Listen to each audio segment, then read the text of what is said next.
Hello दोस्तों, नमस्कार, जय हिंद। स्वागत है आप सभी का हमारे यूट्यूब चैनल पर visual art history with navy, जहां मिलती है आपको कला से संबंधित संपूर्ण जानकारी। चाहे वह भारतीय कला की जानकारी हो या हो पाश्चात्य कला की जानकारी या हो मूर्ति कला की जानकारी।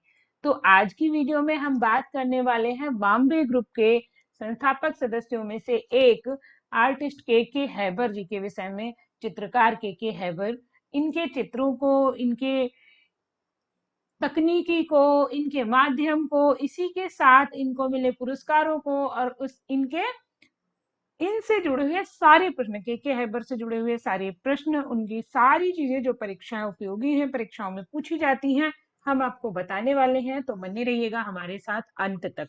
और हाँ, यह एक सीरीज है, एक तरीके से मैंने आपको सारी वीडियो चैप्टर वाइज दी हैं। तो यहाँ पर आपको मैं पिन यहाँ पर कर दूंगी प्लेलिस्ट।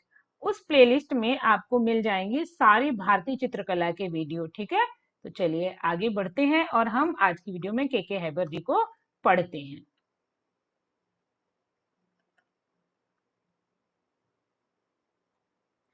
चित्रकार के हैबर, आर्टिस्ट के हैबर का जन्म सन 1912 ईस्वी में कांटगिरी कर्नाटक में हुआ था। इनके पिता एक मूर्तिकार थे, है ना। कहीं न कहीं बेटे पर चित्रकला का, मूर्तिकला का जो आरंभिक प्रभाव है, कहाँ से आया? पिता से आया। ठीक है, के हैबर के पिता जो थे एक चित्रकार, एक मूर्तिकार थे, और के हैबर एक चित्रकार थे। कांटिगिरी कृष्ण हैबर का जन्म 1912 ईस्वी में हुआ। इनकी मृत्यु 1996 ईस्वी में मुंबई में हुई है। ये भी आपको याद रखना। तो मेन चीज दोनों ये हो गई। दूसरा होता है इनका पूरा नाम, जिसे मैंने अभी लिया। इंपॉर्टेंट पॉइंट जो है वो क्या है? कांटगिरी कृष्ण हैबर। के हैबर का पूरा नाम क्या था? क्वेश्चन आ जाए तो आप क्या लगाएंगे? कांटगिरी कृष्ण हैबर। याद रखेंगे। एक और सबसे बड़ी बात और सबसे महत्वपूर्ण जो पॉइंट है इनसे याद रखने वाला, रेखांकन के सबसे बड़े कलाकार कौन माने जाते हैं? के हैबर जी माने जाते हैं, कांटिगिरी कृष्ण हैबर माने जाते हैं। ठीक है, इनकी शिक्षा कहाँ से हुई? तो देखिए, इन्होंने कई स्थानों से आरंभिक शिक्षा, मिडिल की शिक्षा, या हम कहें हाई स्कूल की शिक्षा अलग अलग ली, लेकिन हम बात केवल कला की शिक्षा की करेंगे। तो इम्पोर्टेंट है, 1937 ईस्वी में जे स्कूल ऑफ आर्ट मुंबई से इन्होंने शिक्षा प्राप्त की थी। ठीक है, याद रखिएगा, Jamsetjee Jejeebhoy art of Mumbai, art of school Mumbai. ठीक है, याद रखिएगा क्योंकि इंपॉर्टेंट है। फुल फॉर्म भी पूछ लेता है, हर वीडियो में मैं ये कह देती हूँ ताकि बार बार आपके कानों में पड़े और आपको याद रहे। एक शिक्षक के रूप में अगर इन्होंने काम किया तो वही जे स्कूल ऑफ आर्ट मुंबई में ही 1939 ईस्वी में इन्होंने काम किया। 2 साल डिप्लोमा लिया इन्होंने और उसके बाद एक शिक्षक के रूप में वहीं पर काम करना शुरू कर दिया। 1996 ईस्वी में के हैबर की मृत्यु हो गई। अब यहाँ पर जो भी दिया है, इनका जन्म कब हुआ, शिक्षा कहाँ से हुई, शिक्षक कहाँ रहे, ये आपको याद रखना है क्योंकि यह आपसे पूछा जाता है परीक्षाओं में। ठीक है, चलो आगे बढ़ो।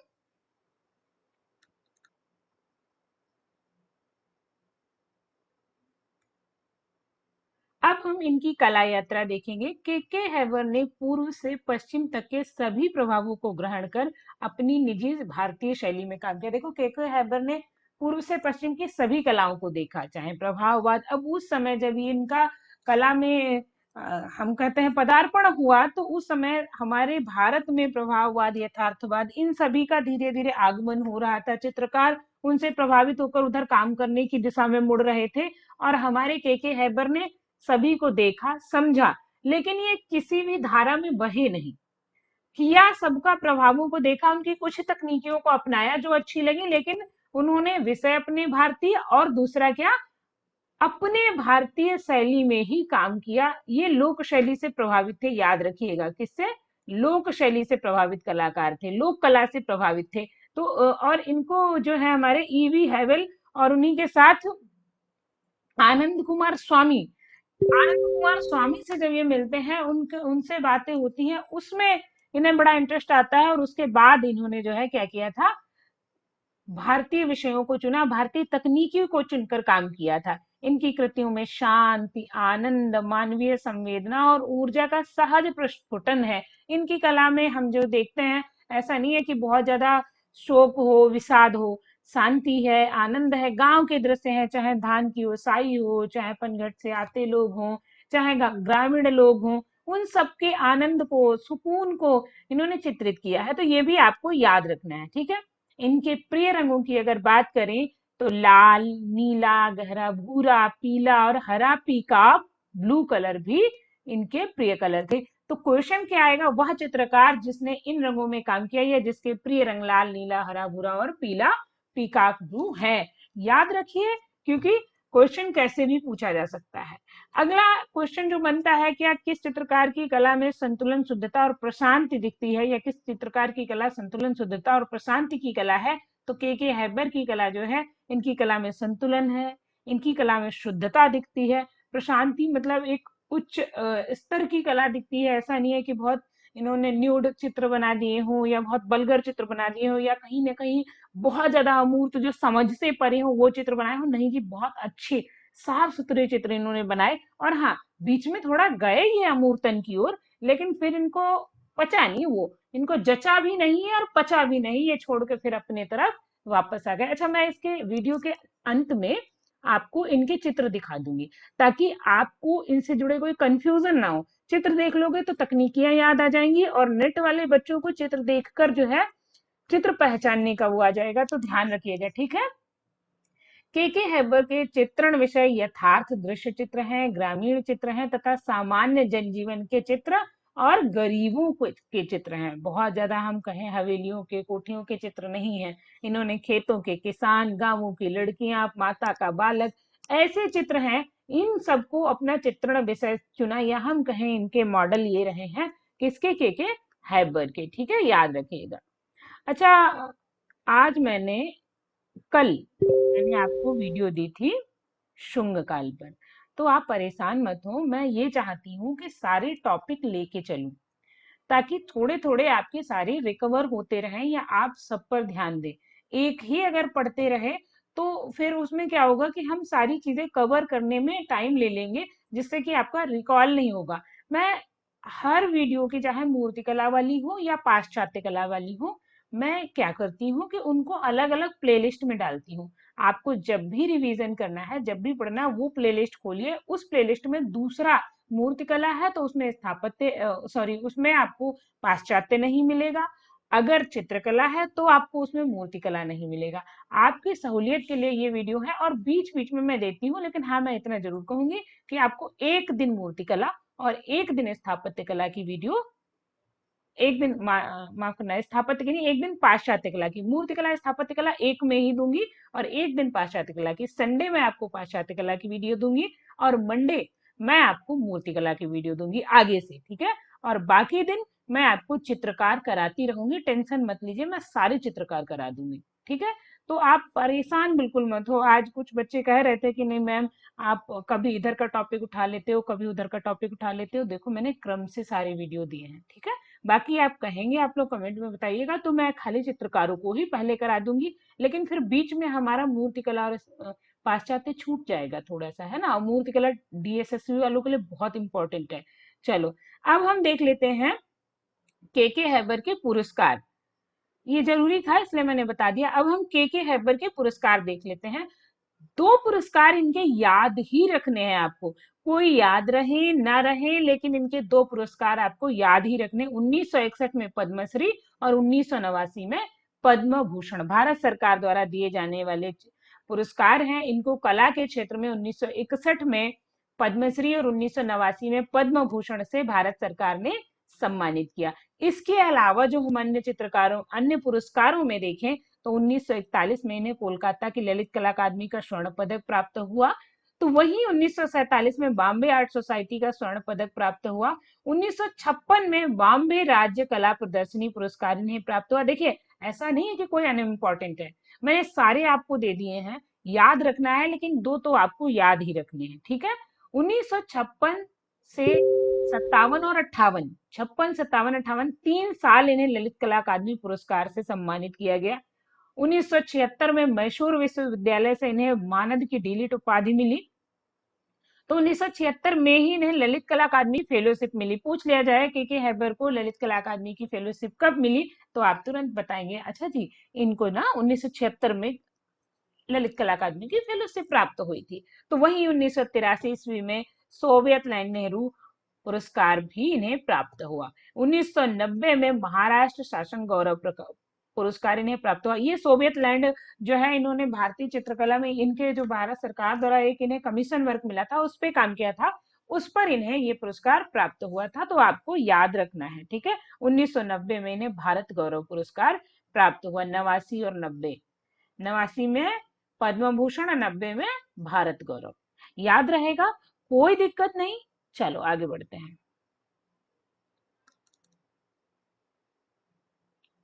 और हाँ, के हैबर की चित्र मैं आपको लास्ट में दिखा दूंगी, ताकि आपको बिल्कुल याद ही रहे। वो मैं भुलाना नहीं चाहती, आप लोग नहीं चाहती कि आप भूल जाएं, सब याद रहे, ठीक है। और बाकी एमसीक्यूज करते ही होंगे आप लोग, जो ऑब्जेक्टिव क्वेश्चंस हैं करते ही होंगे, तो उसमें कोई दिक्कत ही नहीं है। चलो बढ़ते हैं। प्रमुख चित्र, बर्थ ऑफ पोएट्री, कविता का जन्म, मोस्ट इंपॉर्टेंट चित्र है।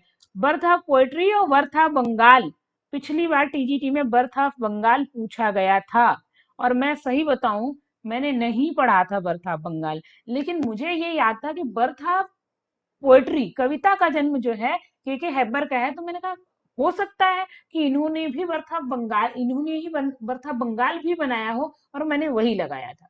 होता है जब आप तैयारी करो तो आपको सारे नहीं पढ़ रखे, लेकिन फिर उसके बाद बर्था बंगाल मुझे नहीं भूला, है ना। तो इनके प्रमुख चित्रों में बर्थ ऑफ पोएट्री, कविता का जन्म, ऑफसेट ऑन पेपर इंपॉर्टेंट है, मुर्गों की लड़ाई बहुत इंपॉर्टेंट है, द कॉक फाइट जो चंडीगढ़ में संग्रहित है। कहाँ संग्रहित है? चंडीगढ़ में संग्रहित है। तैल माध्यम में बना हुआ है, याद रखना है, ठीक है। ऑयल में इनका यह चित्र बना हुआ है, मुर्गों की लड़ाई ऑयल में कैनवास पर बना है, चंडीगढ़ में यह चित्र संग्रहित है। आपको मुर्गों की लड़ाई याद रखनी है। मुर्गे कहाँ लड़ाए जाके? चंडीगढ़ में लड़ाए जाके। पहले एक गेम होता था कॉक फाइट या मुर्गों की लड़ाई, जिसे इन्होंने चित्रित किया है। क्या लोग, ग्रामीण लोग अपने जो है आनंद के लिए या अपने मनोरंजन के लिए यह काम कराया करते थे, मुर्गों की लड़ाई कराया करते थे। 1900, ये भी बता दूं, 1959 ईस्वी में, ठीक है। कब? 1959 ईस्वी में इसे इन्होंने बनाया था, कॉक फाइट को, मुर्गे की लड़ाई को, ठीक है। चलो, इसके अलावा बलि, समर्पण, भारतीय नृत्य, मवेशी घाट, भारतीय नृत्य में इन्होंने हिमाचल के नृत्य खूब बनाए हैं, याद रखिएगा, ठीक है। भिखारी, श्रद्धा, माँ के पैर में झुकता लड़का, इंपॉर्टेंट है, याद रखिएगा। फिश हॉल, मछली दौड़, कुछ अलग लग रहा है इसलिए याद रखिएगा। पनघट, याद रखिएगा। जाड़े की रात, अज्ञात की ओर, द डॉट, तैल में बना हुआ है। अंतरिक्ष। अच्छा, बिंदु, द डॉट से याद आता है बिंदु। आपको बताना है बिंदु चित्र किसका है। चलो, बिंदु चित्र के चित्रकार कौन है? जिनके बिंदु बीज मंत्र, तीनों चित्र मैंने आपको एक साथ बताए हैं, और उनको मैं पढ़ा भी चुकी हूँ। चलिए बताइए, ठीक है। टाइल्स फैक्ट्री, जूझते मछुआरे, बरसाती मौसम, फेस्टिवल इन स्लम, स्लम बस्तियां जो मुंबई में छोटी छोटी मलिन बस्तियां होती हैं उनको स्लम कहते हैं। स्लम बस्तियों के त्योहारों को इन्होंने चित्रित किया है। अगला, फोक रिदम 1962 में बनाया, स्टार्म 1969 में बनाया, होमेज टू इंडियन म्यूजिक 1971 में बनाया, फुल मून 1972 में बनाया। इसके अलावा फ्लड इनका इंपॉर्टेंट चित्र है। विक्टिम इनका चित्र है। ड्राट, जिसे सूखा कहते हैं, ठीक है। ड्राट या डाट, मुझे डाट और ड्राट एक ही सा लग रहा है, तो ड्राट याद रखना, ठीक है। महिमा दरगाह, ठीक है, माहिम दरगाह याद रखना। रिक्शा खींचने वाला, रिक्शा पुलर्स, और बंगाल का जन्म या बर्थ ऑफ बंगाल, कविता का जन्म, और birth birth of Bengal, Bengal का जन्म, याद रखना, ठीक है। तो दोनों आपको याद रखने हैं। चलो आगे बढ़ते हैं।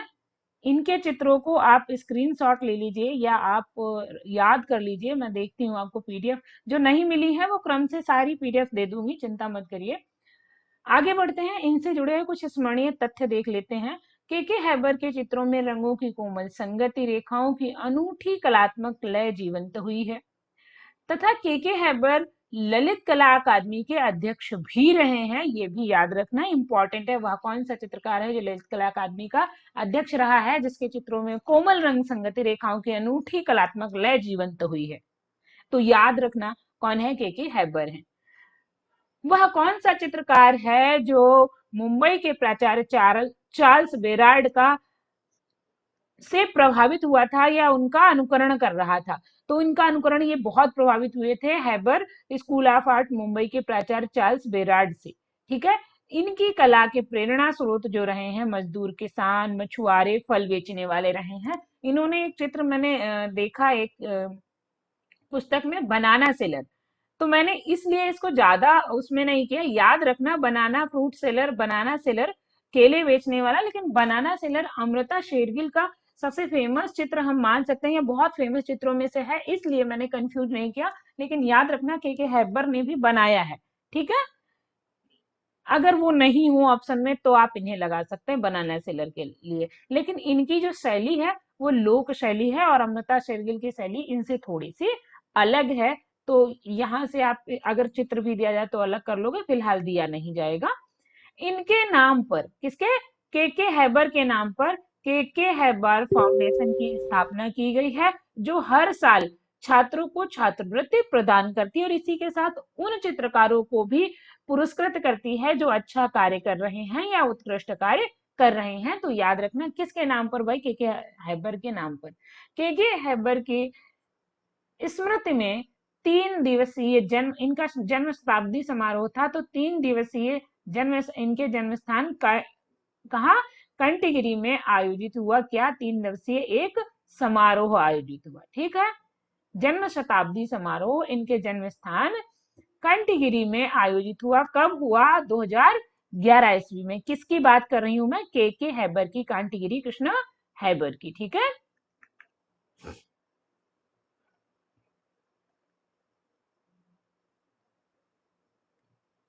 इसके बाद बात आती है इनके चित्र वुमेन बाथिंग, इंपॉर्टेंट है। को 1946 में पेरिस के मॉडर्न आर्ट संग्रहालय में यूनेस्को द्वारा आयोजित अंतरराष्ट्रीय प्रदर्शनी में प्रदर्शित किया गया। अब पूछ सकता है वुमेन बाथिंग चित्र किसने बनाया, या वुमेन बाथिंग चित्र किस चित्रकार का वुमेन बाथिंग चित्र 1946 में पेरिस के मॉडर्न आर्ट में यूनेस्को ने प्रदर्शित किया, या यूनेस्को ने के हैबर के किस चित्र को प्रदर्शित किया। तो आपको सब याद रखना है। ठीक है। भारतीय फिल्म विभाग या प्रभाग द्वारा निर्मित एक लघु फिल्म तुलसीदास में इनकी कलाकृतियां हमें देखने मिलती हैं, जिसमें इन्होंने अपने चित्रों से तुलसीदास की जीवनी को बड़े अच्छे ढंग से चित्रित किया। तो कहीं ना कहीं तुलसीदास से संबंधित चित्र किसने बनाए, के हैबर ने बनाए हैं। अच्छा, एक चीज और याद रखना, इन्होंने शुरू शुरू में मुंबई में जब आए थे तो जीविकोपार्जन के लिए कैमरे का काम भी किया था, कैमरामैन का। ठीक है। कैमरामैन कैमरामैन मतलब इन्होंने फोटोग्राफर का भी काम किया है। तो ये फोटोग्राफी में थोड़े से पारंगत थे, लेकिन फिर भी हम याद किस लिए रखते हैं इन्हें, चित्रकारी के लिए। ठीक है। तो चित्रकारी के लिए याद रखते हैं, लेकिन इन्होंने फोटोग्राफी में काम किया है, ये याद रखना है। ठीक है। हैबर को भारत सरकार द्वारा इतालवी अभियान के दौरान भारतीय सेना की उपलब्धियों पर आधारित पेंटिंग बनाने के लिए कमीशन दिया गया था। यह भी आपको याद रखना है। ठीक है। पश्चिम के कलाकारों से के हैबर, जो पश्चिम के कलाकार हैं उनमें किससे के हैबर प्रभावित थे, तो उसमें पाल सेजा और पाल गॉगिन आते हैं। इन दोनों से के हैबर बहुत प्रभावित थे। कहीं ना कहीं जब पाल सेजा के इन्होंने चित्र देखे तो इनके चित्रों में परछाई जो ये दिखाते थे, परछाई का लोप कर दिया इन्होंने, क्योंकि पाल गॉगिन के चित्रों में परछाई वगैरह नहीं दिखती थी। इन्होंने इनके चित्रों में परछाई का लोप होना पाल गॉगिन की कला से, पाल सेजा की कला को देखकर ही आया है, याद रखना। लेकिन ये जरूर याद रखना, अगर पश्चिम के कलाकारों में आ रहा है तो पाल सेजा और पाल गॉगिन ये दोनों आपको याद रखने हैं। ठीक है। पाल गोंगवा या पाल गॉगिन कहते हैं। के हैबर की माता का नाम क्या था, सित्तामा था। सित्तामा, सीतामा, तुलसीदास की चित्र बनाए सीतामा था सित्तामा। ठीक है। अब इनके कथन भी पेपर में कई बार पूछ लिए जाते हैं, तो भूमि में बता दूं। इन्होंने कहा है, यदि कला का कोई कार्य तकनीकी पूर्णता प्रदर्शित करता है तथा एक निश्चित मनोदशा, विचार या धारणा को भी अभिव्यक्त करता है तो संचार अधिक सार्थक हो जाता है। किसने कहा है, के हैबर ने कहा है, आपको याद रखना है। माफ करना।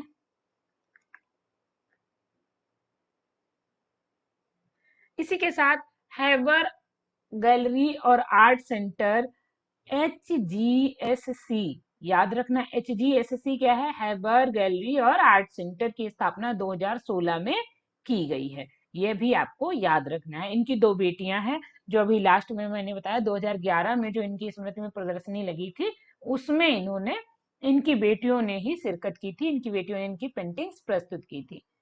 इनका एक बहुत फेमस डायलॉग है, मैं खुद को खोजता रहता हूँ और इस खोज में हर उस जगह पहुंच जाता हूँ जहां मुझे ले जाती है कौन, कला। यहाँ पर कला लिखा नहीं है लेकिन कला के लिए, ठीक है। मैं खुद को खोजता रहता हूँ और हर उस जगह पहुंच जाता हूँ जहां मुझे कला ले जाती है। ये किसका कथन है, के हैबर का है, ठीक है। यहाँ पर मैंने इनका चित्र दिया है, आप देखेंगे जो मैंने कहा था ना, लाल, गहरा भूरा। अब इनके लिए मुझे कलर भी चेंज करने पड़ेंगे, थोड़ा सा पीला कलर लेते हैं ताकि हम आपको समझा सकें।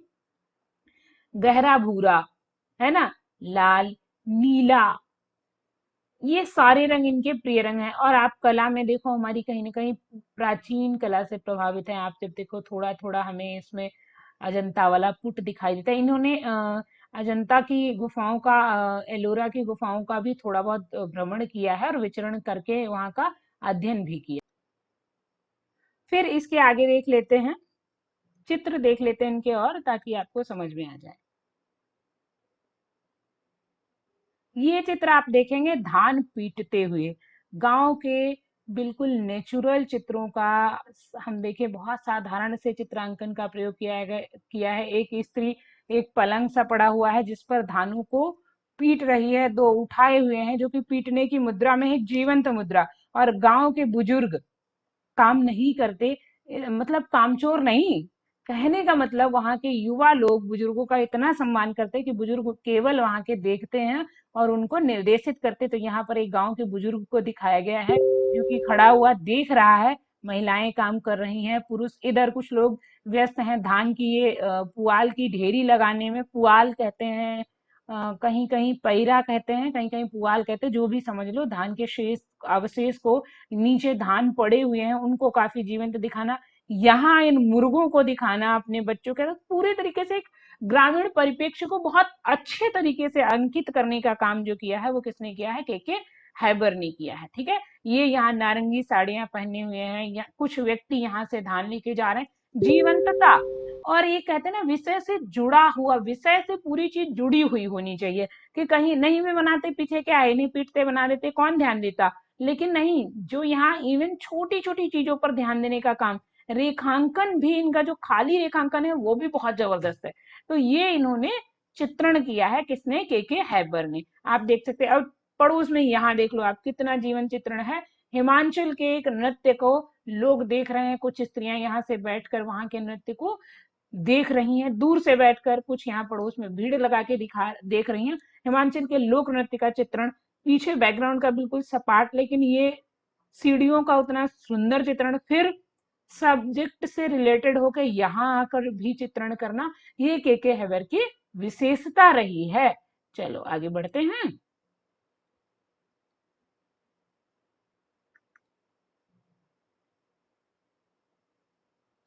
ये है के हैबर की most famous painting, the calf fight, मुर्गे की लड़ाई, ठीक है। मुर्गे की लड़ाई किसके द्वारा बनाई गई है, के हैबर के द्वारा बनाई गई है। और कब बनाई गई है, तो 1959 ईस्वी में इस चित्र को बनाया गया है। यह चित्र तैल रंग में है, ठीक है। और कहाँ संग्रहित है, तो यह चंडीगढ़ में संग्रहित है,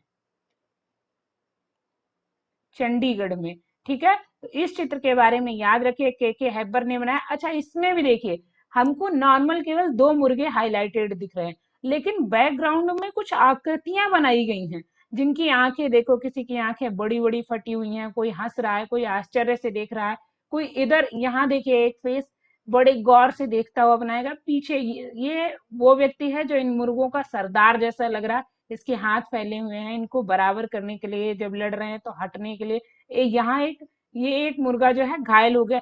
व्यक्ति यहाँ पर क्या लिखा है, मनुष्य अपने आनंद के लिए किसी को हानि पहुंचते हुए भी देख सकता है, कहीं ना कहीं ये। और जो पहले के लोगों का मनोरंजन का एक साधन क्या था, मुर्गों की लड़ाई, बैलों की लड़ाई, कभी भेड़ों की लड़ाई, ऐसे कराते रहते थे। तब मोबाइल तो थे नहीं।